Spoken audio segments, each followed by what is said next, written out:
খাট খুলতে এসে তোমাদেরকে একটা জিনিস দেখাই। অনেকে মানে বলবে যে এটা কেন করেছে, আমি ঠিক জানি না এটা মা কেন করেছে, পড়বে না বলে হয়তো।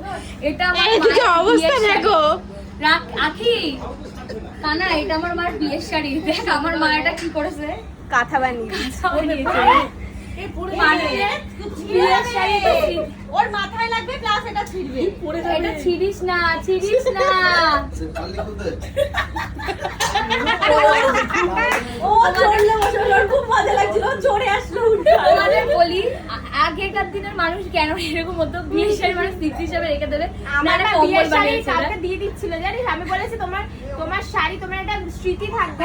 আমার মা কি করেছেন, আমার মার পুরো শাড়িটা হয় না অনেক পুরনো হলে ফেসে বেসে যায়, মানে জালি জালি হয়ে যায়। আমার মা তাও ওটাকে পেপারে মুড়িয়ে সুন্দর করে রেখে দিয়েছে। সরস্বতী পূজায় পরতাম।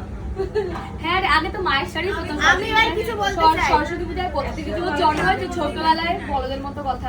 আমি ছোট যখন পায়েল, আমি আমার বান্ধবী ছিল পায়েল, ও আমি শাড়ি পরতে পারি। আমি এই শাড়িটা অনেক পরেছি। কে দিয়েছিল এটা আমার মায়ের বিয়ের শাড়ি। আমার মা কম্বল বানিয়েছে। আমার মার বউ হাতের শাড়ি আমার মা বলছে শোনো আমি দিয়ে দিই।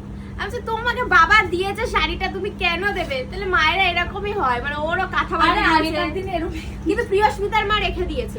আবার পেপারে করে আবার জল করে পেপারে মুড়িয়ে বাহ। রেখেছে। আবার আবার রোদে স্মৃতি দেয় না, এগুলো তো একটা জীবনের স্মৃতি। Good bye.